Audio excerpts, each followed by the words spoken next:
You know, some people enjoy composing their own music, chord by chord, and others are happiest when they come across that one perfect song. Work is not a lot different than that. Whether you prefer building your own workflow or using a pre-made template, with Monday.com, you and the team can work in a way that's comfortable for everyone. Tap the banner to go to Monday.com and build your own amazing workflow, or find an awesome template. No judgment.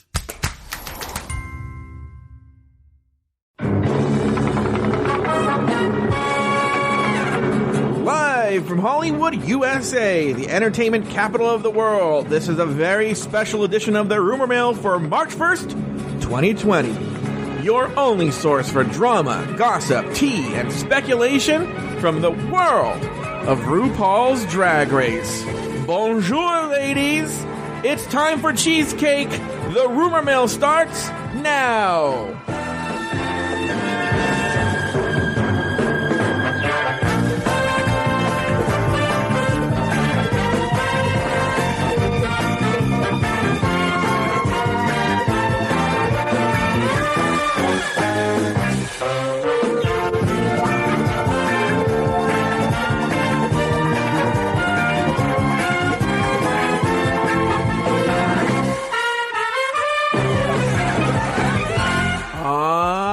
Yeah, motherfucker. My name is Joe Batance, and I am the host of this very special edition of the Rumor Mill.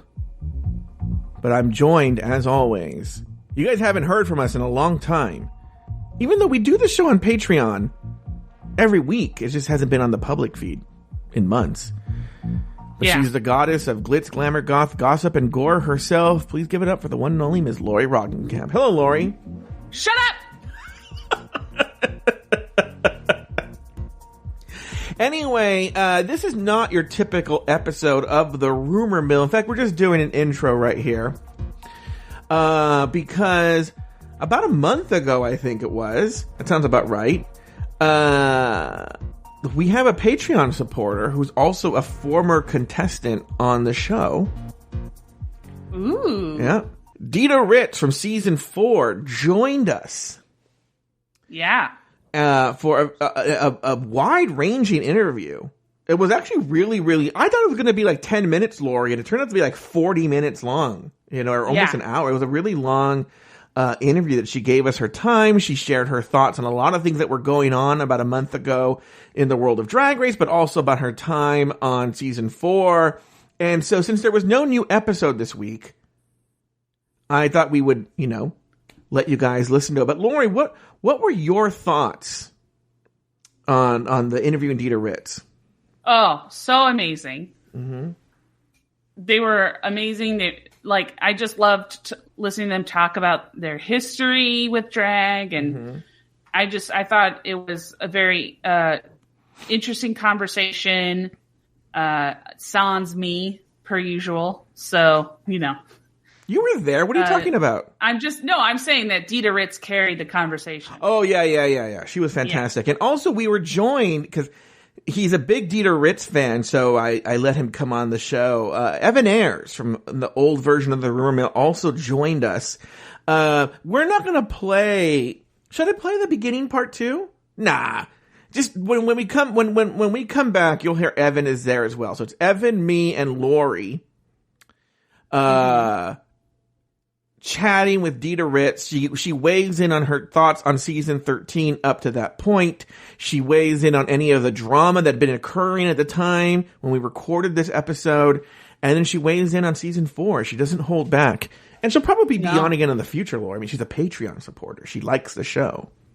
Ooh. By the way, for those of you out there, she's constantly having these amazing digital drag shows that she does sometimes by herself, sometimes with her drag race friends like the Vixen, and follow her on Instagram at Dida Swag over there on Instagram. Now, by the way, she has a gajillion times more followers than I do, but you never know. Maybe there's someone who doesn't follow Dida Ritz, and they can go ahead and follow her. Lori, before we throw it over to the interview, do you have any final thoughts? No, I really enjoyed it. It was the first time that I've enjoyed doing the Rumor Mill. So, no. Okay, well, with that, let's throw it over right to Dida Ritz.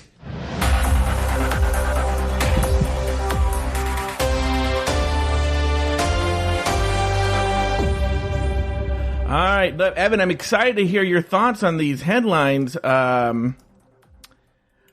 And I'm also here. Well, they're very drag related. We're going to talk about Elliot with two T's, who Evan, and you know what, to force Evan to listen to the show, I relate Evan and Elliot with two T's on the show. You come up in the latest episode, Evan. Oh, yeah. Uh-huh. I don't know how I'm going to feel about that. Exactly. So you have to listen to the show to find out. Wait, I have a question. Elliot with two T's, but one L or two L's?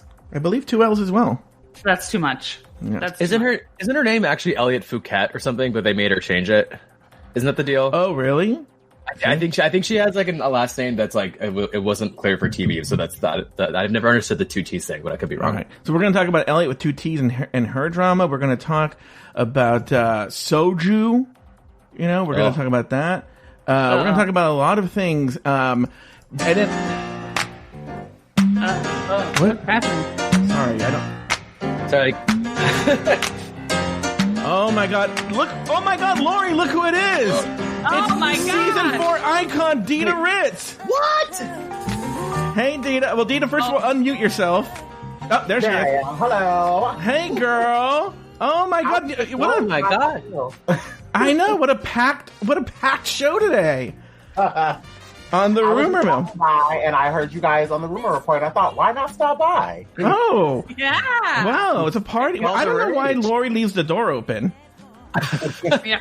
Yeah, leave the door locked. Anybody will walk in nowadays, child. Yeah. Yes, well, some days you might get a washed up twunk, and other days you might get Drag Race royalty. You never know. You're gonna scroll through. Yeah. Some days, both on the same day. So there you go. Yeah. All right. Well, Dida, you know, I'm going to ask you the question that I'm sure you get asked the most. Okay? I'm ready. If Lori and I go to Chicago, because we're both fat people, where are you taking us to eat? Oh my God, there's so many great places in Chicago to eat too. It depends what you would be in the craving for. If you like sushi, we could go to this really good place called Nori Sushi. Oh, that's my favorite. Mm-hmm. If you're in the mood for some Caribbean food, we can go to Auntie Joy's. They have oxtail, their chicken. They just opened a Halal Guys here, which I've never had Halal Guys. Yeah, Halal Guys is pretty good. Yeah.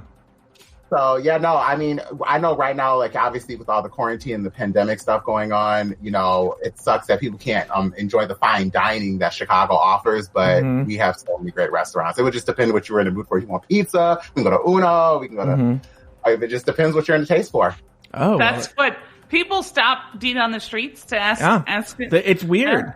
The concept... Lori, you want to hear a story? And it kind of relates to what's been going on right here. So I do a test call with Dida like earlier, right? And okay, it's working, yada yada. Okay, we're going to come on. This is how it's going to work. And then I know that Dida's a big Golden Girls fan. Yeah. So I go, so Dida, I go, like, I know she listens to Drag Race and she was recapping and blah blah blah. And I go, what about the Shady Pines? And he's like, what? And I go, we have that Golden Girls show, Shady Pines. He's like, oh, yeah, I listen to a couple. I mean, I've listened to a few before, but I mean, hello, I love a good Golden Girls episode. I mean, I could sit here and talk about all of the I mean, my favorite episode by far is the first episode of season 4 when Sophia and Blanche are dating the same guy, and she says it was Sophia's night to take a bath, and she literally says, "I'm gonna go take a bath where the water barely touches my bosom," and Sophia got her right back. She said, "You only gonna take a bath in an inch of water," and I will never forget that line. So I love the Golden Girls. So note to self: season 4, episode 1 of Shady Pines. We're gonna have Dida on, but absolutely. But moving on, Evan, you know what this reminds me of a little bit is if the president of Discovery Plus walked around to all their friends and go, "Do you watch every single show that I have on my streaming network?" Yeah. No, well then, fuck you. I didn't say fuck you. I just said here's what's funny. Now, Evan, you are our resident Drag Race savant. What is some of the tea you have on us on Dida? I have questions to ask her, but maybe you have questions or tea that you want to talk about. Okay, first of all, I gotta get this out of the way, Dida. It is such a pleasure to meet you. It's just as like, I am such a freaking huge Drag Race fan, so this is awesome for us, and thank you so much for being here. Questions of things that we know about Dida. I mean, everyone obviously knows the iconic lip sync with Natalie Cole, which I'm sure people have been talking about for years. I didn't really come with any questions. I was gonna gosh. Give me a second. Let me think about it. I do want to talk about the Natalie Cole thing. First of all, Dida, is it weird that, did you ever think, because they tell you to do the lip sync, yada yada yada yada, and did you ever think that you would be forever linked to this song? Like, this is now your song, right? This is like, how often do you perform it even a year? Oh my God, it's been growing more and more and more. I always say, like, when it first happened with the lip sync, I think you're in like a traumatized kind of like PTSD, because it's like you go home if you don't land the lip sync. So it took me a really long time to really embrace the song. And I think it wasn't honestly until which I don't know if this is sad or not, but it wasn't until like Natalie Cole passed away, because a lot of people were reaching out to me and were like saying how that performance, that that whole lip sync really like made them deal with her passing. And then also people were just like, checking in on me, like, how are you feeling? And it's crazy how like I had a lot of celebrity run-ins, but I've had a few celebrity run-ins, and even like celebrities I meet, they know, that's how they know me, like through that, which is insane. Always, to meet any celebrity, like CeCe Peniston, for instance. A friend of mine, Rashawn Houston, who was a big known house performer, he was friends with her, and so he was on FaceTime with her one time, and I just popped in really quickly to say hi to her, and she said, "I love that lip sync, girl," and I was so shocked, because I was like, "I love you!" Like, I'm happy that it makes people feel good, and I'm glad that I think on Drag Race, we all, as queens who go on Drag Race, we all want to be remembered for something. If it isn't for the runways, our fashion sense, our good reads, everything. I'm a performer. That's what I do. I'm a performer, and I'm a stage performer. I love to perform. And so I'm glad that people associate me with a performance, and not necessarily like starting trouble or drama or anything. Trouble. But, I'm glad that I am known for being a great performer, and that's what people reference all the time. So my question... Okay, go ahead, Evan. Sorry. No, Evan, go ahead.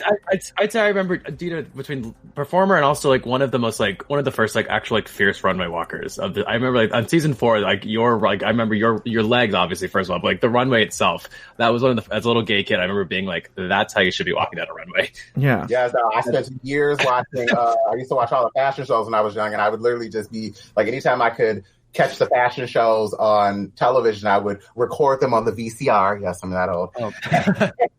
And I would study, all the Victoria's Secret fashion shows. I would study all the girls, how they walk, Naomi Campbell, all of them. And so, I'd also like the season before me, the person I always loved on the runway in season 3 was Raja. Yeah. I loved how she walked. So I always told myself, like, if I ever did get on Drag Race, like, own these runways like Raja does. Yeah.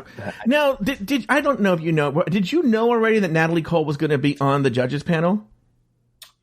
No, I mean, you don't really know who's going to be the judges until, like, literally Rue tells you right then and there. Yeah. And we were supposed to actually have, like, another song that we were supposed to lip sync to. And the funny thing was that I remember them changing the song like the second day before we had to lip sync, and before the eliminations happened. And I remember I went to go do my interviews, and I come back into the workroom, and there's like, there's all these producers. So there's like the mission producers, like the challenge producers, who come up with the challenge ideas. And he stopped me and he said, just to give you a heads up, tomorrow's lip sync is going to be Natalie Cole. And I was like, okay, cool. And I remember I knew the song because my drag mother performed the song. Everybody around me performed the song. It's a very big drag staple song. So I was like, okay, I know that. I just need to like brush up on it, So I just put the earbuds in and listened. Yeah, but then you go out there and now because not only are you lip syncing for your life, but Natalie Cole is sitting there watching you sing. And I remember, I know the lip sync backwards and forwards. You're actually performing it to her directly, correct? The judges, they sit off to the side, but there were like definitely like, when I was performing it, I mean, it was her and RuPaul. Those are the two people I was like staring at, and I was like giving emotion to. And I mean, I remember there were definitely moments of like looking at her. And when I think I say refine my mind, and there's like a moment where you kind of look at her, and I do, because I was so honored to be able to have that moment of like, you see drag queens all the time doing this song, and then I actually get to perform the song in front of her. it was just, that was also what I think made me really want to do good, was because I was like, this is Natalie Cole. Like, this is an icon. Literally, you are performing her music right now in front of her. Like, do not mess this up. So, and she was living for it. Oh yeah, she was. I still say to this day. I mean, there's never been a lip sync where they have thrown handkerchiefs and napkins in the air, and even that was it was crazy, because I remember when I was done performing, I was walking back to my spot, and backstory, I honestly didn't feel like I should have been in the bottom of that episode. So I was kind of mad about being in the bottom, and then also had to lip sync against Princess. Princess and I are friends, and so it was really, really tough. And I remember when I turned around and looked back, just seeing Natalie waving it made me feel good. Like, no matter what happens, like, I've never seen that in 3 seasons, where the judges pick up the handkerchiefs and do all that. So it made me feel very happy. Okay, now here's my question, a behind-the-scenes kind of question. From what I've heard, and maybe you can confirm or deny, but it's like, it's not as quick as people think, right? So it's like the song ends, and then Rue consults with the producers for a bit, right? And it's a long time, and then you guys go back in position, and then they pick up where they left off. So during that time, is Natalie saying anything to you, or like when you're... Nope. It's just everyone's quiet. No, she's not saying anything. We're not really allowed to communicate when you're there in those situations with any of the judges, with any of the guest judges.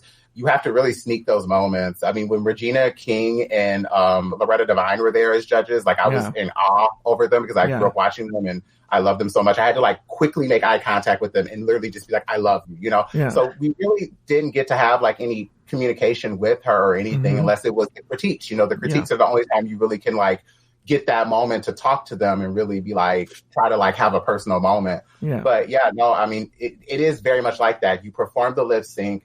Rue walked away for, I don't think it was maybe 5 minutes. She walked away, maybe 10 minutes at the most, but like, she walks away and then she comes back and she gets reset, and, they literally, pick who's going to stay and who's going to go. And it's crazy because I think people don't realize it. Like, you hear music and you see editing. So like, that's what people like see on TV. But when you're actually there, it's like dead silent. It's just like quiet, and it's like, it's really uncomfortable and nerve-wracking. Yeah. One of the questions I would have. Question. Oh God. Okay. White person wants to talk. Go ahead. It's not based off the show though. So I can wait if you want, if you still have questions regarding the. Oh yeah. Well, just out of curiosity, what is the subject of your question? It's just performing, and during the pandemic. Okay. We'll come back to that. We'll come back to that. One of the things I always love is that when you see the queens performing, behind them are the queens living for the performance. Are there monitors that you can see, Dida, or is it you're just living for the performance from what you're seeing when you're standing back there? You're living for the great ass pads and the the backside. I mean, you really don't see the lip sync unless they turn around to do something and then you see it. So you're really living for the movement, the stunts, the hair flips, just the as we like to say, the charisma, uniqueness, nerve, and talent of it all. That's really what you're living. But we don't. I don't know. Maybe now they do, but I haven't heard that. There's no monitors or anything. You really are going off of like what you see them doing, and then you're also kind of going off of the judges. My whole like mode of like how everything was is I looked at RuPaul the entire time I was there. If Ru was happy and smiling, then I knew everything was going well. If Ru looked annoyed, quite like he did in Snatch Game our season, I knew to stay on my best behavior, because you just don't want to be on the bad side of RuPaul. So. Which is so funny because you know what? This is related to your backside question. One of my favorite lip syncs, just for the craziness of it all, is when Latrice was lip syncing against Little Kenya Michaels. Oh dear. And Latrice is, giving her all, and then Kenya's doing crazy. So you're seeing the back of her just doing all these crazy ass ballet moves.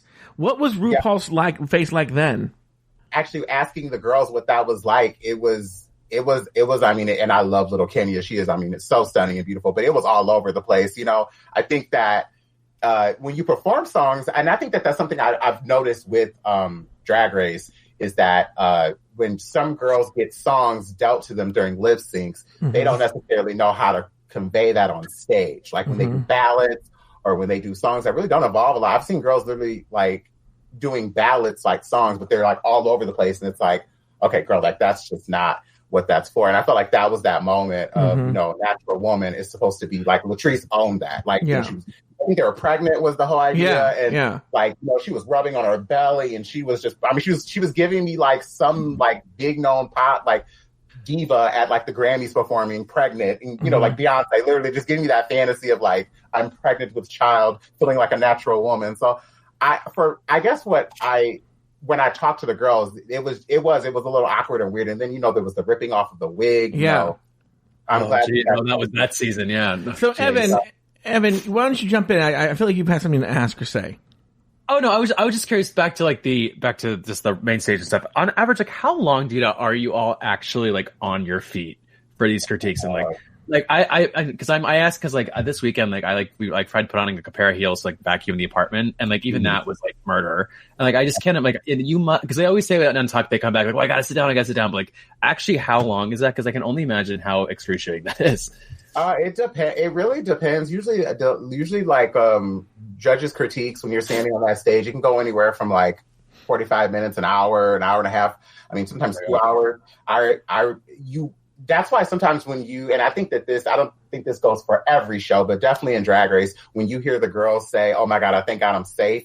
A lot of times it's like, I just thank God I can get off my feet. Like it really isn't about necessarily like feeling like I'm playing the game safe. It's like, oh my God, my feet hurt so bad, you know? And so it can go anywhere between like 45 minutes to an hour. I mean, if you have, you know, there were times I remember where, you know, you would defend yourself to the judges too. So if you're standing there and a judge is saying something maybe that you don't agree with, you know, you will defend that. And so that will prolong time. You know, they take about 15, 20 minutes on each girl, and you have to go through each judge. And there's like a whole thing that Rue does, you know, what did you think of so-and-so on the runway? What did you think of so-and-so in the challenge? You know, so it really just takes time. It just really matters like how much you're willing to like grunt and bear it. I have heard though, from some of the girls who have done like some of the newer seasons of All Stars, they told me that they are allowed to take their shoes off when the camera isn't on them to get critiqued.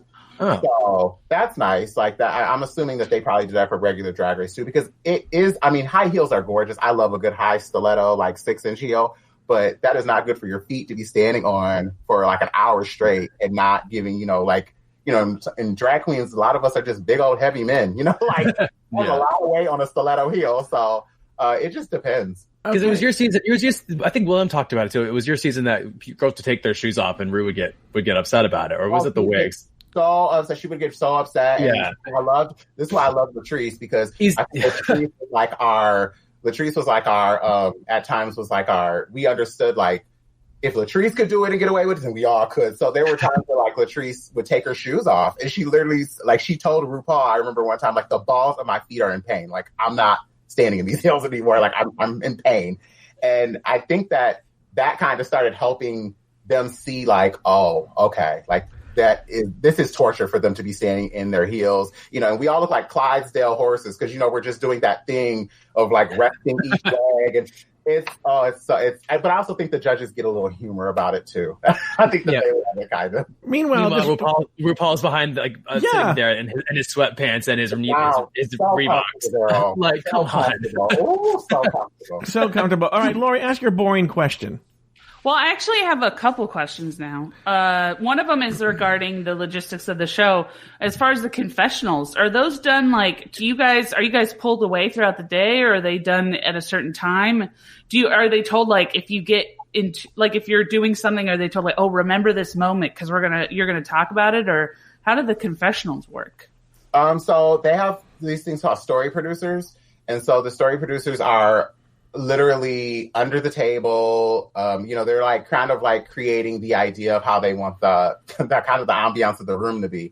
And so usually what they're doing is they're keeping notes. They're taking, so for instance, if like I had a problem with so-and-so, then when you sit down in the interview to do your interview confessionals, then they have all their notes of what they've observed.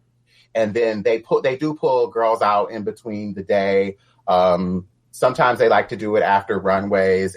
I think it just changes from, even like when I've talked to recent girls of like this season, it's just, it changes all throughout every season. But I remember like it would be throughout the day. And then sometimes like, you know, I remember one episode, I got to like come in a little earlier and work for an hour before we all actually had to go in and film, because my interview took so long. And I had kind of raised a little hell and was like, well, that's not fair. Like, I was in interviews for almost like this many amount of time, and I still need to finish my thing. And like, I'm not about to get like, so if you make a fuss about it, they understand and respect it. But yeah, it's different. Sometimes after the runway, they'll interview like some of the girls. Throughout the day, they'll pull girls out. But yeah, it's just, the story producers are keeping track of everything you're doing on camera. And they kind of monitor you, or like, on the monitors and stuff. And then they'll ask those questions like, so you rolled your eyes when so-and-so said this, what does that mean? Or what did you think of someone? They really do pay attention to you. Cause I think that it's like one or two people that, it's like one person who is in charge of like two queens a piece, so gotcha. They're able to really like focus on maybe these two queens or like Jacqueline Wilson, may she rest in peace. She was my story producer. And so she was like only my story producer. So like, she was the one who always was kind of focused on me. Oh, well, I'm so sorry for your loss and everything. That's I have a question regarding now with the pandemic. Are you still able to do some kind of performing as far as like, with all the craziness going on right now? And the chat room wants to know, like, what's the one thing you miss the most about performing? Oh my God. Well, the one thing I miss the most about performing definitely is just the dressing room fun that you have with the other entertainers and like the idea of like, oh my God, does somebody have a hairpin, or can I use this can of hairspray, or who has nail glue or something like that. Just like really like the camaraderie that we all kind of have with each other in the show. Recently, we did this whole thing with Denali Fox, who was on this season, with her and Kimora. We did a whole video, and it was everybody was slotted to show up on time. They were very professional about the COVID restrictions and everything. But even just with the small group of us that were on set filming and social distancing and everything, it was still so much fun to like be there and like be around all the other queens and really have the conversation. Because I do miss that. I miss, people think the show is on stage, but the show is really truly behind the curtain. It's backstage. It's all the fun and the gags and the goofery of it all. So yeah. I guess what I've been doing for quarantine performing, I've just been doing a lot of like digital shows. I have my own digital show. I do like twice a month. And I usually try to devote one show to drag kings, and then I devote another one to just showcasing drag.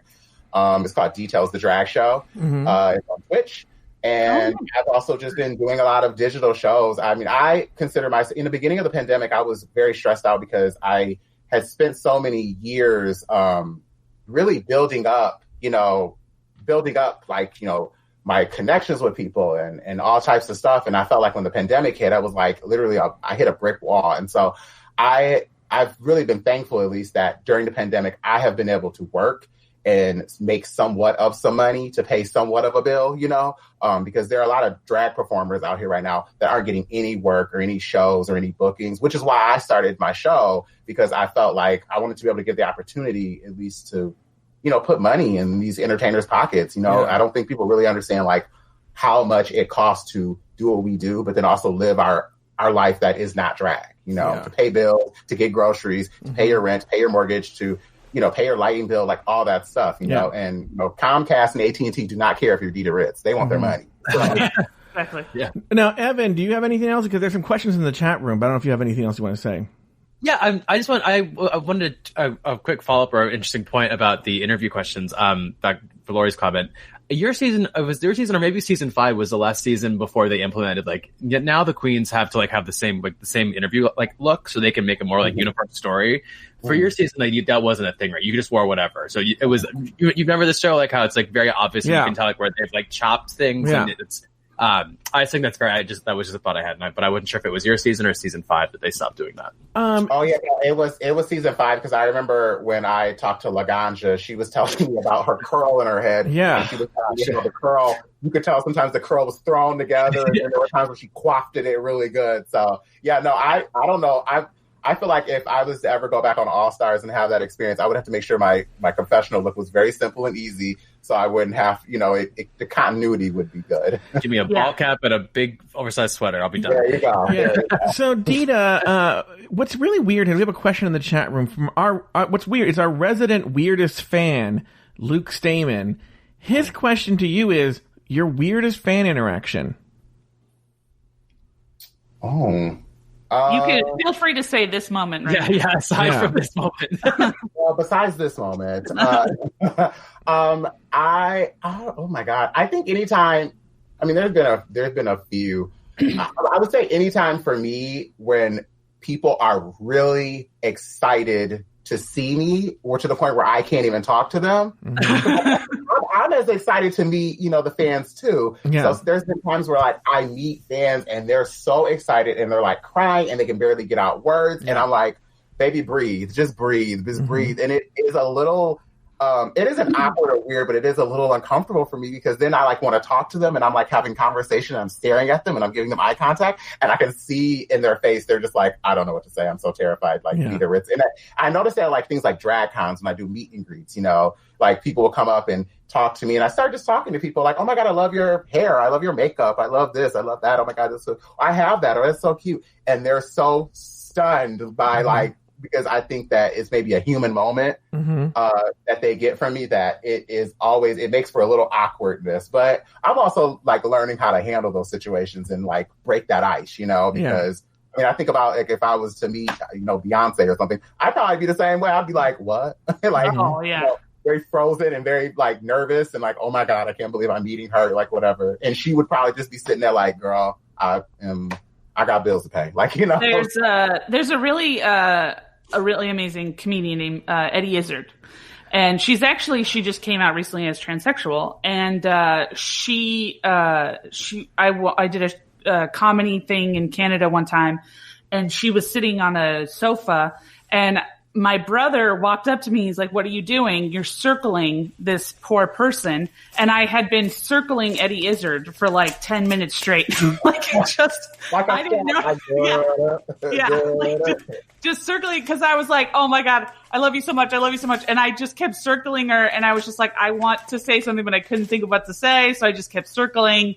So yeah, trust me. I have that even with like other like non like, I have that with drag queens in the industry when I meet them and I'm like, and Coco Peru, I met her. I was like in shock when I met her because it was my season of Drag Race being premiered and I was with Raja and all the girls and it was my first time being in the LA like drag like queer scene. So I was like super like I was nervous and I was also excited and I remember just meeting her and thinking like, oh my God, like she knows who I am. And then even at the last DragCon New York that they had before the pandemic, she introduced me before I went on stage and performed. And I looked at my boyfriend and just thought like, when I was young, if you had told me that Coco Peru was somebody who I could know on like a first name basis or be like, how you doing, girl? Like that, I would have never thought that. But I mean, I get extremely nervous in front of her because she's an icon, Yeah. Oh, definitely. Yeah. Meanwhile, by the way, go ahead, Evan. What were you going to say? I was thinking when Joe took me to the Drag Race season 9 finale, I had that moment with Sasha Velour when I was like waiting for a drink. Yeah.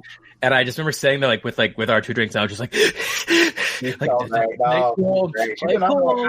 I can see how that could happen with her. I get giddy when I'm around her too because she's just so phenomenal. Yeah, and I'm always like afraid of looking like a 14-year-old girl, so I'm like, it's better that I don't say anything than just like look here like a nervous little clammy kid. But 14-year-old girl, you'll be perfect with the Drag Race. Yeah. But Evan, you're not a 14-year-old girl.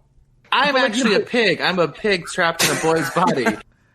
Piglet these days. Yeah. I'm just a full pig these days. Man. Okay, one more question from the chat room. Okay, first of all, everyone, Dida, is saying that they want to see you in All Stars. I'm sure it's a question you get a lot. So let's just get that out of the way. There's one more question, then we'll get to the rumors and stuff like that. All Stars, what's the story? I don't know. I have I know that this is crazy because there is like the rumors or like lately there's been a lot of things that have been out there like about, I got the call, but I declined it, or I got the call and they replaced me, or I got the call. I've never talked to World of Wonder ever about All Stars. I would do All Stars. I have my own kind of like predictions of why I've never been asked to do All Stars, but I don't like to get that deep in my head. Mm-hmm. The one thing I just always tell people is that if you want to see, not even just me, but like if you want to see your favorite queen on the show or on All Stars, people have to make noise and they have to make waves, I don't think people really understand like how that speaks to the producers and also how that speaks to entertainment as a whole. If like there's such a wave of people that are talking about this one individual, like it prompts the producers and the people who really do make the decisions to be like, okay, maybe we need to give this queen a chance, or maybe we need to give her more shout out and love. And I use the example of like somebody like Trixie Mattel, when Trixie came on the show, a lot of people, I think, were skeptical about her. They really didn't know. Then they fell in love with her. By the time she got eliminated, I mean, it was justice for Trixie Mattel.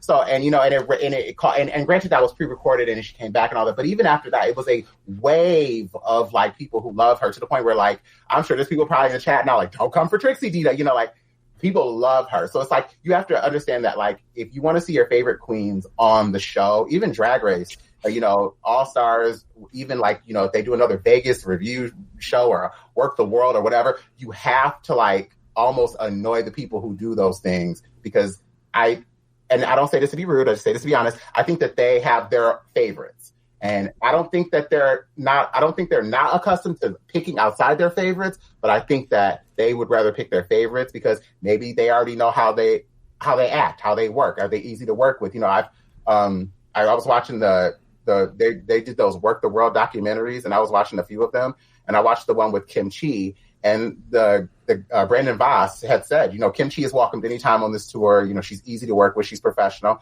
and I think that that's just a testament to entertainment. People want to work with people that they already know how they work and how they behave and everything, and so I think that maybe that plays a little bit into it, because I kind of walk on my own road as a Drag Race girl. I don't do the tours. I don't.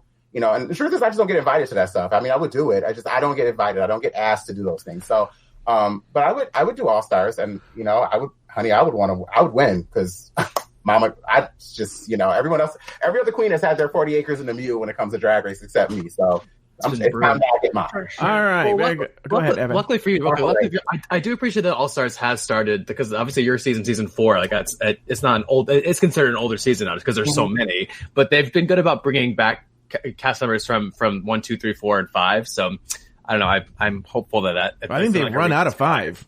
I think they've run out of 5. I think they've run out of 5 and 2. Unless they bring back. Definitely ran out of 5 and 2 and 9 and everything else, child. Oh my gosh. But I agree with you. I like when they bring on, like when they brought on Tatiana. I thought that was like so fun to see like someone like Tatiana, who was gone for a minute, but then she came back, and they even brought BB back, who was the first winner, to get her a whole like reparation and her representation fairly. So no, I believe the time will come. I am what I'm learning in this moment right now with that, because I used to be very anxious about it myself and be like, I want to be on All Stars. But the thing that I'm learning right now is that it will happen when the time like is right. And right now, my career is really in a really great place. I think that people definitely are talking about me, and there are people who want to see more of me. And so I'm letting the talk happen. I'm letting people kind of start that conversation, and I'm just working and letting my work speak for itself. All right, 2 really quick questions, and we'll get to the news. Pinball Wizard wants to know, where did you get the cheesecake that you left for the other girls once you were eliminated? The production team. Okay.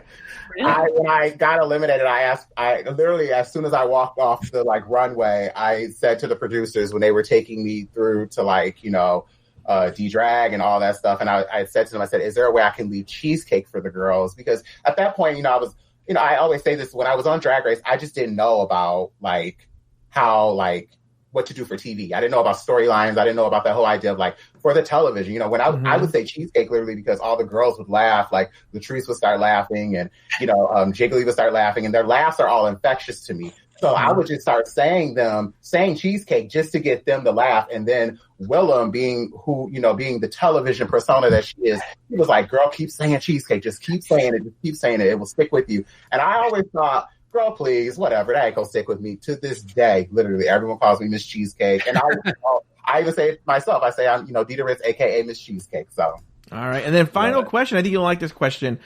Humble Pie wants to know, who are some local Chicago girls we should all check out? Oh my God. Well, Chicago definitely is on the map with drag. Bambi Banks, and Chloe Coulee. They're both Shay's daughters, both very talented queens. They do numbers together. They do like the whole Chloe and Haley X kind of vibe together, but then they're also very great separate. Olasia is a very fierce queen, beautiful brown skin, ebony goddess queen. Debbie Fox, she's like a pinup type of vibe of drag. She's really well known in Boys Town. I've known her for a really long time. She's fabulous. Darby Lynn Cartwright, who I do the stuff with IMHO and the Detail Show. She's hilarious. And all of the IMHO girls, even like Alexis Bevels and Auntie Chan. There's so many. I mean, I could literally keep going. Abby G, just Sasha Love, Lucy Stool. I mean, it is so many great entertainers we have in Chicago. And I mean, they could literally just do a season of Drag Race off of Chicago Queens alone. I'm so surprised that I just like that I was saying that yesterday, that season 13 is the first season that I've had 2 queens from Chicago, like at the same time. That's crazy to me. I feel like Chicago queens are like, but there's always like 12 New York girls on every season. But this is the first time they're like, we're like a hidden culture in Chicago. And it's interesting too, because I feel like there are other, okay, so here we go. I might throw a little shade, but like, I feel like there are a lot of people who sometimes like to discredit Chicago drag, and I think maybe because what they see online, or they see that we're very blunt, we're honest, because we love hard, but we also fight hard too with each other. And I think that some people don't really, understand like how maybe our politics here is. But every drag scene's politics is different. But the thing I find so interesting is that everyone wants to move to Chicago to do drag. And there was a moment, I think, like back in like 2018, it was literally everybody was moving here to do drag. It was crazy. It was a new drag queen popping up every week. Well, isn't Detox back there now too? Detox is here. She's back here. She's been back here for a few years now. Mm-hmm. She has a beautiful home. I haven't gone to see her home yet because she's in the middle of renovations and all that craziness that it takes. But she's moved back here, and she's such a supporter of the community too, because she's originally from here, which I didn't know. Her family lives here. Mm-hmm. But yeah, she's such a great supporter of the scene, and she'll go to other people's shows. We used to have Black Girl Magic shows at Roscoe's. She would come and support that, or, shows at Berlin or whatever. She's great. I love Detox so much. This is Amy Poehler. My new movie, Disney and Pixar's Inside Out 2, is coming to theaters June 14th, and it's making me feel joy and sadness and anger, definitely some disgust, and I think a little fear. But I'm also feeling these new emotions like anxiety, embarrassment, envy, and ennui. It's what you call the boredom. Okay, that one was weird. It's going to be the feel everything movie of the summer. Disney and Pixar's Inside Out 2. Rated PG. Parental guidance suggested. Only in theaters June 14th. Get tickets now. All right, let's buzz through these headlines really fast and we'll let you guys all go. Here we go.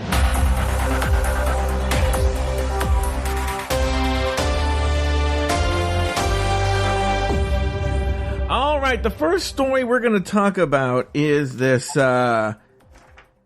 Elliot with 2 T's. I have a clip here. This was a while back. I think this is during last season. Yeah, during Jada Essence Hall season. And he's on a panel. I just pulled the audio, so I can't remember who's in the panel with Dida. Maybe you remember. But this is what Elliot with 2 T's said. And, of course, the Reddit detectives and the online people dug it up. Here we go. She is, in a word. She's talking about Jada, right, Dida? I believe so. Yeah, I thought it was Simone she was actually talking about. Oh, is it? Oh, maybe this is recent. Okay, I could be wrong. Yeah. Here we go. Yeah, I think it's Simone. It's Simone? Okay, never mind. Corrected. She is, in a word, Black Girl Magic. Yeah. That is what she brought. She felt that should be her message. And it was, but she did it so elegantly, though. Yeah. It wasn't aggressive. You can't come for it. It wasn't aggressive. It was done with taste. Okay. A lot of problematic things said there. We have 2 people. We have 2 black girls here, Lori and Dida. But let's start with our guest, Dida. Please don't. I don't want to get in trouble. Dida, what was your hot take on that moment there? I think that people, and maybe specifically we have to say this to white people, but I think that people, period, have to be very careful about words and how they use them. That's just really all I saw when I saw that video. I don't think that Elliot is a bad person. I don't think that she is this, bigot or racist person. But I do think that when you speak about, especially like being a white person, you speak about Black girl magic, and then you say like things like, oh, it wasn't forced, or it wasn't this or that. Like, I just think you have to just be very careful with the words that you use when explaining, especially Black culture at this point. I think that drag queens, especially Black drag queens, I've always tried to tell the story of Blackness through my drag since day one. But it's been something that I think that it's just been really a lot of Black queens have been doing, and I think a lot of queens of color, period, have been trying to do, bringing their culture through to their drag and telling the story through that drag. A lot of, drag queens were all inspired by some type of woman, at least female-wise, we're all like somewhat inspired by some woman around us. So, you know, Simone she was probably inspired by the women that she grew up with and watching and, you know, seeing how they react and how they do things. I just think we have to be careful with the type of words that we use. And I mean, I personally think that Black girl magic can be anything. You know, it can be aggressive. It can be beautiful. It can be glamorous. I mean, I don't think that necessarily it's just one thing. And so, we just have to be careful with the words we use, especially when speaking about people of color, and what the energy that they're giving off. Mm-hmm. Evan, you're a cis white male. Why don't you explain to Dida why she's wrong? Yeah, as an expert on the matter, no, I think totally kidding. No, I think, I think Elliot strikes me as like someone like I think the issue people are having with it is that it's very close to sounding like she's using the term like the ABL or ABW, angry Black woman, like being very strong and aggressive. And my thought on is like that alone is empowering. That's very powerful, but that doesn't have to be everyone's experience. So I think this is from how I'm taking this. Like I don't know Elliot obviously, but just sounds like a lack of like experience in like publicity speaking, or just like maybe wrong place, wrong time. But she apparently is getting like a lot of hate for this, and so I hope for her sake that she's not. She didn't mean this like out of a lot of malice, and I hope that this can blow over. Well, she's written a response. And she has. Yeah, and I'll read through it really fast. She says, "My intentions were never to refer to anyone's message as being aggressive. I was describing her drag, but the words I should have used were runway ready to wear, not over the top. Understand in a high fashion way. The word aggressive was never meant, and admittedly I misused the term Black girl magic to describe her aesthetic, and have been made aware that the term isn't a blanket statement for the appreciation of blackness, but is inherently social in nature. I want to celebrate her message and make sure more people are informed and educated on how to be more kind and loving in the future. I appreciate the few that directly messaged me to actually discuss where I was coming from without bullying or fighting, and so I can understand how to word things in the future. I also want to learn and grow, not only as a performer, but as an individual, advocate, supporter, and ally to the best of my abilities. I was not expecting to defend myself this morning, so I apologize for responding defensively initially. Move forward with kindness, understanding, and compassion, as well as an open mind." Dida, you were recently elected the president of Black people. What is your response to that? Well, thank you for that. Yeah. I mean, you know, at least that she is realizing like her wording wasn't correct and that it could have been better. That's to me as being someone who's Black, and when I see white people speak about Blackness and maybe sometimes put their foot in their mouth, that to me at least makes me happy knowing like, okay, you saw what you said was maybe a little off and that you could have done better, and you're moving forward with it. I'm glad she said something about it, and I'm glad that whoever those few people were that reached out to her actually reached out to her and said something to her and like helped educate her, because I just truly think we all could use a little education on, you know, how to I think we all can use a little education on definitely on our words, but also like how we explain people's culture. That's just what it is. I don't think that, you know, it's kind of like when somebody is Japanese and you just think it's okay to call them Chinese. It's like we need to be respectful of people's culture and what the term Black girl magic really means, and the magic that Simone was bringing to the stage was her story. That was it's not about it being aggressive or, you know, it being too much or over the top or anything. It's about the fact that this is the story that Simone is bringing to the stage. This is her Black girl magic story. Lori, so I just think we have to be better with, like, once again, just using words and really knowing like what they mean. Lori, you're a white girl from Orange County, California. What do you have to say about this? Yes, thank you. As a fat white woman, I'm glad I had the final say on this. I was waiting for my time. Thank you. I reclaim my time. I've been listening to this audiobook on how to be an anti-racist. Actually, no, it's how to be an anti-racist. And one of the things that they talk about in the book is that, you know, you should not, is that like, basically like adding your 2 cents is almost like saying like the person who is talking about, the person of color is talking about it, is they are not validated unless you validate them. So I'm just going to say I think everything Dida said, even though I'm validating what she just said, I think everything Dida said is on point. I actually have a bigger question. Okay. You know, we have been going through a revolution of sorts over this last year and a half of race And I feel like Chicago is a big part of that. Have you noticed a shift in drag or just generally as far as like how you're treated or how your fellow drag queens of color are treated? Yeah, I think. And feel free to say nothing has changed. So, I mean, to be very honest with you, it's slowly happening. It's not. Like, I'm not seeing it happen as fast as I would like it because I'm just a greedy little, dick pig, I guess they would call it. But I haven't really seen as much change as I want. I think that the conversation is happening, and I think Chicago, we've always been lucky because our drag scene is really predominantly Black. I mean, it is over 50% Black queens and Black entertainers in the scene here. So we've always had the conversation about race. And I remember even when Black Girl Magic started, it was funny. Me and Vixen would have conversations about how literally we look out in the crowd sometimes when we do Black Girl Magic, and it would just be all white people. And I truly think that they were there not only to support us and advocate for us, but they wanted to learn more about our culture and what it is, why we do. I always perform gospel songs, and I think that people who come to the show see like, oh, she grew up in the church. It's a part of like her upbringing. Also, I think gospel music just makes people happy, but also it tells a story of like the church, how Black churches are. And I really like to give that experience when I'm on stage performing it.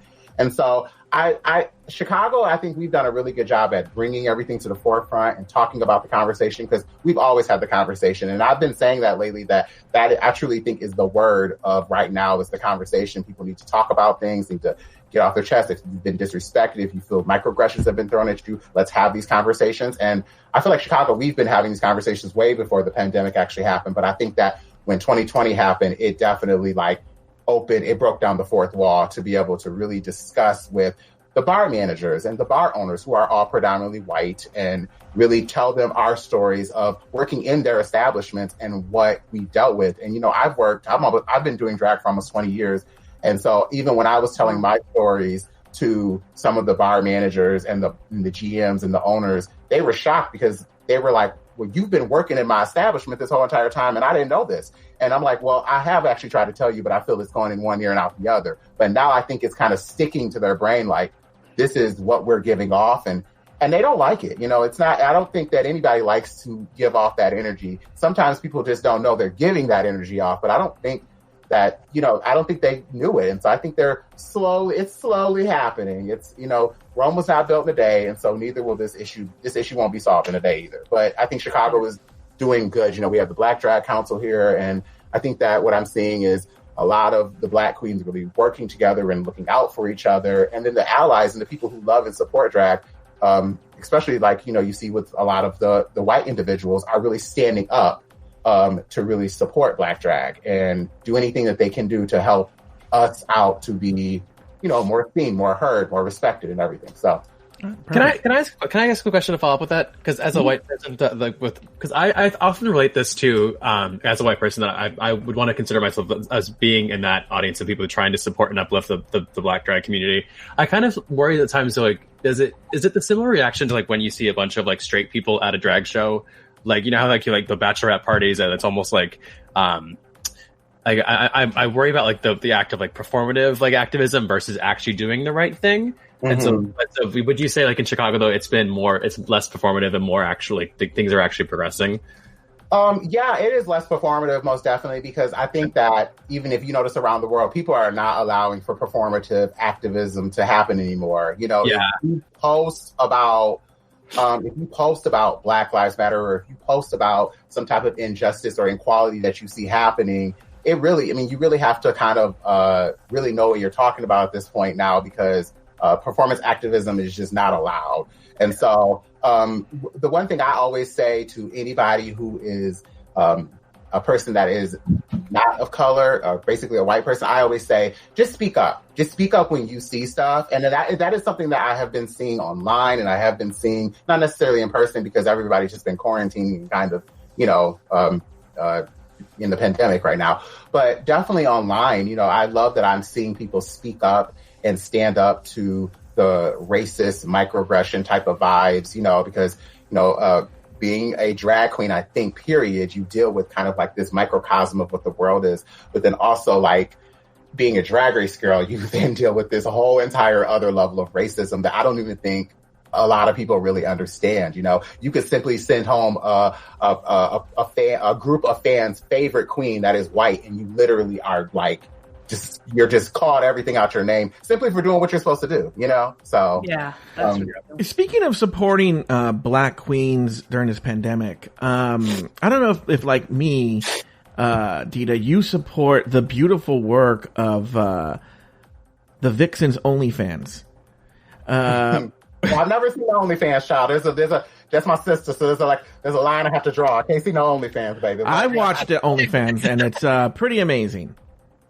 Speaking of Black Girl Magic, the Vixens OnlyFans is remarkable. All right, let's move on. This is a great transition to the next story, and I believe this is another Chicago queen, Soju. Are you aware of this Soju story, Dida?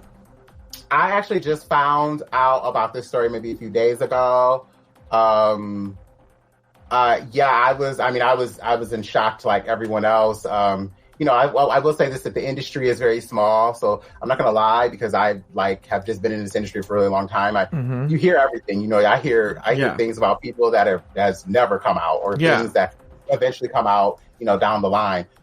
So, you know, I've heard some things, but I always said, you know what, I'll believe it when I see the proof. And when I think I saw all the victims really coming out and speaking and sharing their stories, for me, I think what hit hard was that a few of the people who came out and shared their stories were people I know who do come to Black Girl Magic and support the show. I see them at the drag shows, period, just, you know, every single week when everything was open. And I thought, wow, like, you know, this person isn't going to make this story up just to get attention. Like, this must really have happened, you know? It is really upsetting and disappointing. And, you know, Chani, she does not live in Chicago. She is LA's problem. Shout out to the girls in LA. I love my LA girls, you know, but honey, that's LA. We'll deal with her. What happened with Soju? I want to be careful, Lori, because a lot of it's coming from everywhere. So I don't want to get anything wrong in this case, but she's being accused of sexual assault.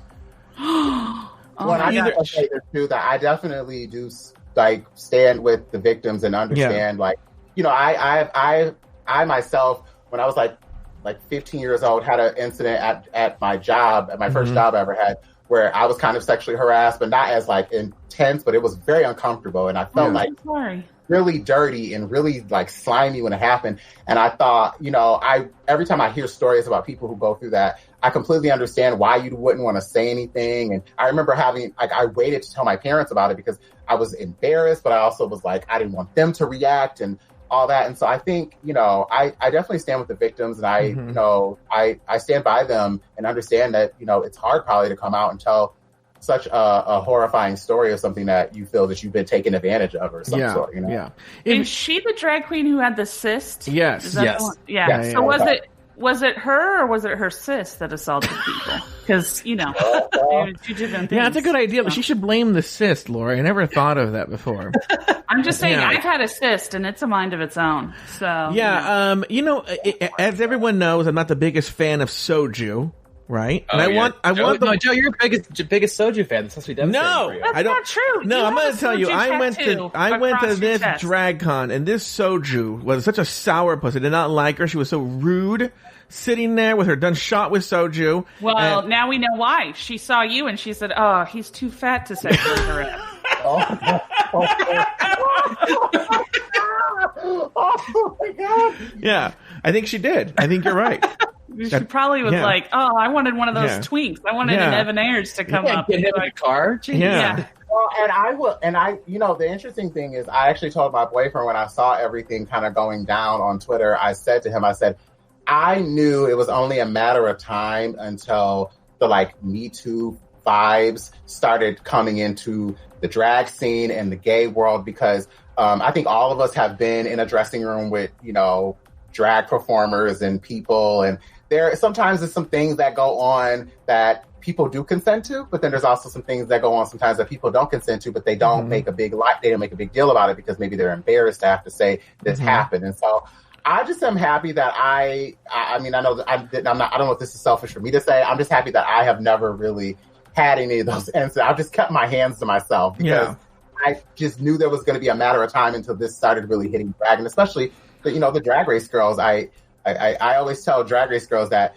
we have to kind of be careful too, because there are like the groupies and everything, but you also have to be careful because sometimes what you think is consent maybe isn't consent from that person, and you have to be very clear, like, this is what we're doing. So yeah, for sure. I'm sure Sherry Pie is glad that this is happening. She can take some time out of the. I thought that same thing. Did you know Sherry Pie, Dida? I didn't know Sherry Pie. I believe I maybe had met her in passing once or twice being in New York, but I did not know her. I remember I did say to Heidi in Closet, because I don't, no matter what someone's done, I still somewhat have a heart and feel bad for the scrutiny and the embarrassment that some reason that they still have to deal with. I still have a heart to even if they've done what they've done, it's still man, that has got to be hard to wake up to, or sit at home and watch yourself on TV and know that you're not reaping any benefits from this. So I remember I did tell Heidi when everything had happened, I said, just send her, my, regards. I'm sorry this had to happen this way. But at the same time, once again, if you're going to be in a public eye, you have to really be careful about how you act, because everybody's keeping tabs. Everyone's keeping tabs, and the minute you get the spotlight shined on you, or that light turns red, then everybody's like, oh, well, I have a story, this happened to me, and it's time for you to be, exposed. So I kind of agree with you. I think we're going to see more of more people coming forward to, unfortunately. I think that, in every community, I think there's, especially in the comedy community, Jesus Christ. But I think in the drag community, we're going to see more. And actually, I feel like RuPaul will probably cash in on it. And, they'll eventually be an all-star rapists show where it's just all the rapists of RuPaul's Drag Race. Oh, wow. That'd be good. Any challenge, you will be performing as you'll be representing client X. Well, they can start with some of their producers. All right, here we go. Now, important question here from Nami Harder. He wants to know, how long have you been subscribing to Afterthought Media, and how did you come across the show? I originally came across the show because my boyfriend is a huge fan of your show. We love watching the recap shows or listening to the recap shows, and then we love listening to the rumor mill shows. And so it's always a thing where we're making dinner, or if we're cleaning, or even sometimes we're literally falling asleep. We put on your podcast and we just fall asleep to it. Or Shady Pines. Oh, for the love of God. We have actually listened to a few episodes of Shady Pines when we go on our road trip stuff. I like that. Okay, very good. All right. Okay, so why don't we call that a day there? Now, look, here's the deal. We're at a very important juncture in the show. It's time for the spoilers. Dida, I don't know if you want to stick around. Evan, I don't know what you want to do. But time for Can I bring up something that I thought you were going to bring up? But I didn't. I don't know why I thought you were going to bring it up. Yeah, sure, because Humble has to run to the radio anyway. Okay. I've been wanting to bring this up for a while, but I keep forgetting. This Harry Styles. I am so annoyed at the fact that people are falling over themselves talking about how he's celebrating gender fluidity because he wore an ill-fitting dress one time. And it's have people not heard of drag queens? I don't understand why people are falling. He's not he looks like a female sexual predator. And I don't understand why people are falling over themselves. Well, no, here's what I'll say. One, he's hot. Two, you know who's equally hot and been doing was doing it before Harry Styles was this Jaden Smith. Jaden Smith. But see, I could see that. He was on at one point for clothing, Yeah. And maybe rumored to be dating Tyler, the Creator. That go weird. Do you know about this drama where Jaden Smith goes in interviews and says he's my boyfriend, and then Tyler, the Creator, was like, no, I don't. Yes, multiple times. I think Tyler was the one who called him out, but then Jaden was like, he didn't say anything about it. And here's the deal. I mean, I would live if Jaden Smith was like it would only make sense because him and his sister both just seem so fluid and cool that it would make sense. They would just be bi or pants or whatever, I can get. But sure. Harry Styles, everybody's acting like he's creating a fashion trend. It's like he wore a burlap sack. Like, let's calm down. Maybe he's going to dress like you. It's so interesting. I do agree with you to some degree on that because he was recently on the cover of Vogue magazine, I believe. Yes. And here's the deal. I don't mind, like, you know, the whole, like, I'm kind of with you, Lori, about the whole idea of, like, the men wearing clothing and how it's, like, this new revelation of, like, people loving it. But I was like, why can't you put Billy Porter on the cover? Or, like, why can't you put, like, somebody? Because I agree with you. Like, he does wear, like, these ill-fitted clothing, and that just annoys me first and foremost. But also, like, Billy Porter has actually been doing this and really, like, this is like Billy Porter has been starting this trend, in my opinion, recently, where you've been seeing, like, men wear dresses on the red carpet and being really, like, extremely, like, feminine with their fashion. So that was my one thing when I saw the cover of that. I was like, this would have been great if they just would have put Billy Porter on the cover. Like, this would have been iconic, you know? Because it's two things. It's one, the media celebrates white men, and two, celebrates straight white men. Harry Styles does that thing where he cock teases the gay community, and she's like, oh, am I? But then has openly said he's not gay. He's banging, he loves older women. Who's that chick he's banging now? Olivia Wilde. He always loved older women. And, he's not gay. But like him and Nick Jonas and stuff, they do this cock tease with the gay community who buys into it. Look, he's really hot, so I buy into it too. But yeah, at least I'll buy into it. It's better than James Corden. Oh my god! Like, what happened with James Corden? Well, it's also Evan in 20 years of James Corden.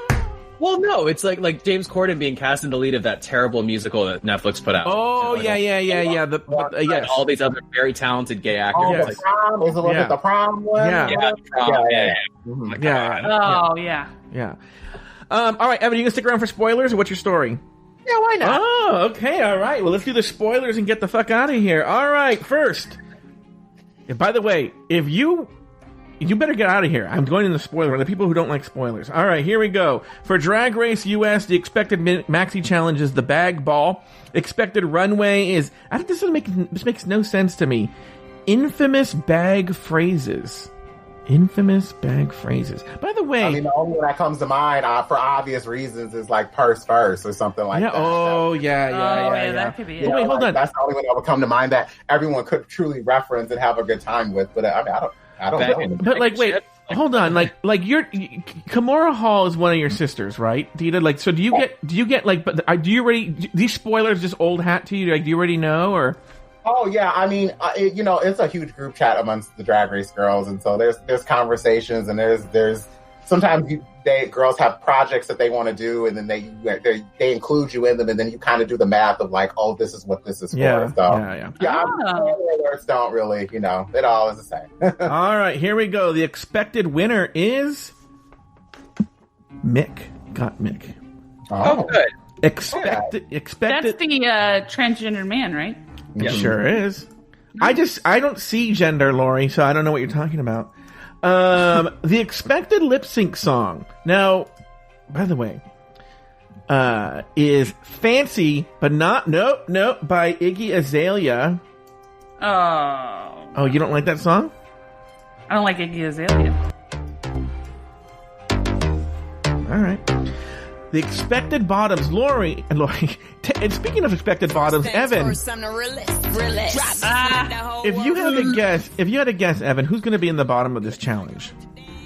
I'm going to guess Joey J and I'm not spoiled, by the way. Joey J and like Elliot.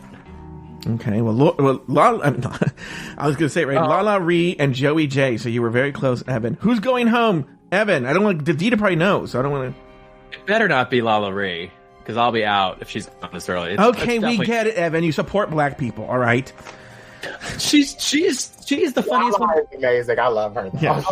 I feel like me and her. I've never met her. I don't believe, but I get the vibe that me and her would have so much fun together. She seems so much fun. By the way, that's awesome. Dida, why do you think it is they have not mentioned that Lala is Tamisha's drag daughter?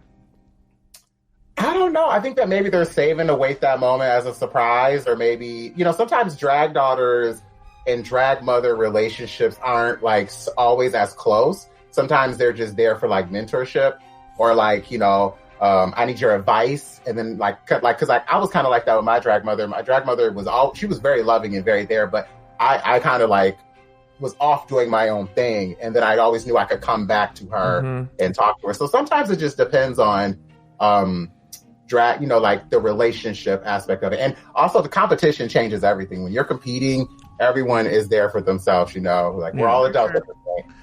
All right, for Drag Race UK, I don't know what the mini challenge is, but the expected maxi challenge is called Who Wore It Best. It's a teams, duos. Expected winner, Lawrence Chaney, the Scottish queen. Are you watching these international ones, Dida, or you just watch the American one? I wait to binge watch the UK ones because I know what's going on because I obviously see online, but I wait to just binge watch them because, I love Drag Race, so and sometimes one episode is just not enough. So I especially if I've never seen them, it makes it even better. So I love to just sit and watch 4 episodes in a row. Love her. But I am a huge fan. I have to say, I am a huge, huge fan of Miss Taste. She is everything. Oh, yeah. She is. She's fantastic. By the way, you said your boyfriend's a big fan of our shows. Why wasn't he here to say hi? Oh, he is. He's here. I could go. We'll get him. We'll get him into the recording. The other thing too is, after the episode aired where I on the public feed where I insinuated there was a drag queen, then I talked shit on drag queen. I got so many calls from people who were like, "Who is it?" Blah blah blah blah blah. After your tweet where you mentioned, did any of the queens call you? No, I had a few. I had a few that reached out to me and were like, "Who are you talking about?" And I told them. Yeah, I don't care. Said who on the podcast. Yeah. I was like, "Oh no, it's not you." It was apparently it was my.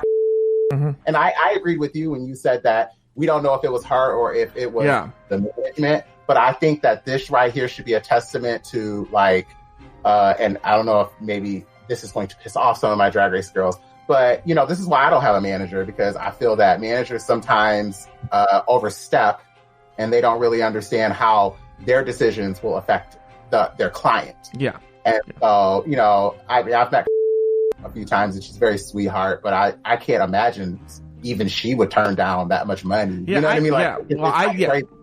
I think the manager was very not going to be there. So now we have more money. We can, couldn't make it. So so now maybe we can get more. But I was because that's true, and a lot of managers do think like that. And what they don't understand is that is I had a manager during my time on Drag Race just to help me kind of get connected with everything, and then I kind of separated myself from them. But that was part of the reason why I felt to separate myself is because decisions sometimes, and I don't think people really understand it, sometimes decision, and this goes for any artist, this goes for a Lady Gaga or a Rihanna, sometimes managers make decisions that they think are maybe the best for the artist, but they also don't understand that the artist has to deal with all the backlash. Nobody is fighting the management to say, oh, well, how dare everyone is attacking the artist for a decision that the management team made. Yeah. And so nobody cares if you say, oh, my manager made me do it. Absolutely not. I think that's why I didn't call her out or say her name. I just thought that is very interesting that you're being offered that much money in the middle of this pandemic. And, every queen is struggling. I don't care if you have a makeup line or if you sell T-shirts, or if you have 2 million followers, or you are a top queen of the, of the Drag Race platform or whatever. Every queen is really struggling right now to really take care of themselves. And so I just would think, why would you turn down that money? Well, the good news was because a discussion that there was a big debate behind the scenes, even before we invited of do we spend this money on 2 white queens, or do we do it with local queens of color? So for the most part, with the exception of Laganja, we went with local queens of color. I have to get the full list, but it was local LA drag queens of Black girls, Latin girls. I don't know the story. You have to fill me in later. Wait, what do you mean, Evan? Don't you listen to the show? There's so much content. It just all kind of blurs together. Oh, does it?